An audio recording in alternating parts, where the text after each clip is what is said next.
Yes ఒక నిమిషం, just coming. Bowl ఇవ్వండి. మధ్యలో ఎవరినన్నా పెట్టండి ఇక్కడ. మధ్యలో నేనేనండి యాంకర్. ప్రోగ్రామ్కి ఆడియన్స్కి మధ్యలో వారధి, మీ ఇద్దరి మధ్యలో కూడా వారధి నేనే. ఒక చిట్ తీసుకోండి. మీకే, ఎందుకంటే మీరే వచ్చారు కాబట్టి. అది చదివేసి అదేమిటో అందులో ఉండేది చెప్పకుండా మీరు వేరే డైలాగులతో అందులో ఉండేది ఆయనతో చెప్పించండి. చదవండి, బయటకు చెప్పకండి. అంటే you can use other words, కానీ ఆ వర్డ్ ఒక్కటి వాడకండి. రఘు గారు, మీరు రెడీయా గెస్ట్ చేయడానికి? ఇది ఇప్పుడు game, we're playing a game, it's a game show. నాకు 2 రౌండ్లు పట్టుకొచ్చి గేమ్లు ఆడిపిస్తాం. నాకు రోజు 2 రౌండ్లు ఆడందే నిద్ర రాదు. సో అందుకని this is a game show. Ready? Okay. Actions కాదు, మీరు మాట్లాడొచ్చు, కానీ ఆ పదం ఒకటి వాడకూడదు, అంతే. ఏదో చదువుకుంటాను చెప్పేసి. ఏయ్ hello, ready Sunaina? You are very talented. చెప్పొచ్చు, మీరు మాట్లాడొచ్చు. రోహిత్ గారు, త్వరలో ఏమవ్వబోతున్నారు? అప్పుడు ఆయన ఏంటి? పెళ్లి కొడుకు. అయిపోలే. Right answer. ఇంత ఈజీగా ఉంటుందా? అందుకని మీరు ఇంకో చిట్టు తీసుకోండి. రౌండ్ 2 మొదలెడదాం. పెళ్లి కూతురు వస్తుందేమో ఇప్పుడు. చూద్దాం ఏమొస్తుందో మీకు. బయటకు చెప్పకండి, ఆ వర్డ్ చెప్పకుండా చెప్పించాలి ఈవిడితో. ఏమొచ్చింది? నా కర్మకు అదే రావాలా? ఓకే, మంచి వర్డ్ వచ్చింది, వెరీ నైస్. చెప్పండి. ఇప్పుడు వాళ్ళని చూపించకండి. ఇప్పుడు పెళ్ళయింది, అప్పగింతాలని, నెక్స్ట్ ఇంకేం చెప్తాం? నెక్స్ట్ అంటే మైకులు లేకుండా, కెమెరాలు లేకుండా అడిగితే చెప్పే మాటలన్నీ ఇట్లా చెప్పిస్తారు. నా కర్మ కొద్ది ఆ చిట్ట ఆయనకి ఎందుకు రావాలో, ఇది నేనే ఎందుకు చెప్పాలో. సంసారం ఒక చదరంగం. Wrong answer. ఇంకా సంసారం దగ్గర, సంసారం రావాలంటే ముందు ఇంకోటి ఉండాలి కదా అక్క.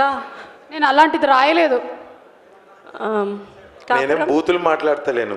లేదు లేదు, కాపురం లేదు, కాదు. Your last chance. రఘు గారు ఇంకోటి చెప్పండి. కాపురానికి పెళ్లికి మధ్యలో ఒకటి ఉంటదమ్మా. 16 రోజుల పండుగ. క్యాన్సిల్. చెప్పేసేయండి ఆన్సర్ ఏంటో. ఆన్సర్ చెప్పండి. ఇప్పుడు 16 అన్నావు కదా, 16లోకి వెళ్ళి 13 తీస్తే ఏమైతుంది? ఏమైతుంది? ఏమైతుంది? బ్యాలెన్స్ అవుతుంది. ఏం బ్యాలెన్స్ అవుతుంది? 16లోకి వెళ్ళి 13 తీస్తే. నా మ్యాథ్స్ రావండి, నాకు మ్యాథ్స్ చాలా. మ్యాథ్స్ చెప్పటే నేను. మీరు అదే చెప్పారు మరి లెక్కలు. నాకెందుకు అడిగిపిస్తారండి ఇవి? ఆన్సర్ చెప్పండి ఏంటో. ఎవరైనా గెస్ట్ చేశారా ఈయన చెప్పింది ఏంటో? చెప్పుర్రి. పెళ్లికి సంసారానికి నడుము ఉంటుందంట అన్న. నరేష్ అన్న, నువ్వే కరెక్ట్ చెప్తావు. ఆ ముఖంలో కళ. లవ్ యూ అన్న, చెప్పనా? అదేనా సంసారానికి నడమ? బ్రిడ్జ్ ఉంటుందన్న, ఎడుకో వెళ్తాం కదా అంచులదా. రిసెప్షన్ అంట. ప్రాపర్ ఎక్కడన్నా మీది? మీకు తెలియదు అసలు విషయం. మనం అనవసరంగా అన్నయ్యని అడిగా. అన్నయ్య పక్కన ఒక వ్యక్తి ఉన్నాడు, కొత్త పెళ్లి కొడుకు.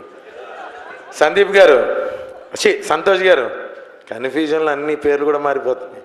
కరెక్ట్గా చెప్పండి. రిసెప్షన్ అయిపోయిన తర్వాత ఏమైంది అంటే? రూట్ ఇంకా బస్సు టికెట్ బుక్ చేయలేదా? Air bus. మీరు ఆన్సర్ చెప్పేయండి, మీరు ఆన్సర్ చెప్పేయండి. అయ్యా అందరికీ నమస్కారం.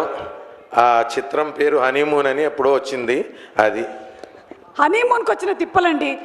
ఎక్కడైనా ట్రిప్ అని చెప్పొచ్చు కదా, ఇంకేవేవో చెప్పారు. సునైనా, ఈ ఫ్రస్ట్రేషన్లో నువ్వు మాట్లాడు.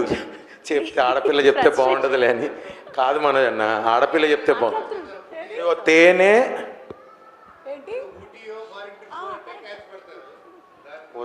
ఈ లోపుకి చెప్పేమంది, ఆడపిల్లతో ఎందుకులే చెప్పించు ఆ మాట అని. నేను ఎందుకు చెప్పడం అనుకుని ఆవిడకి తెలిసి చెప్పలా, సిగ్గుపడుతుందని నేను సిగ్గుపడ్డా అనవసరంగా.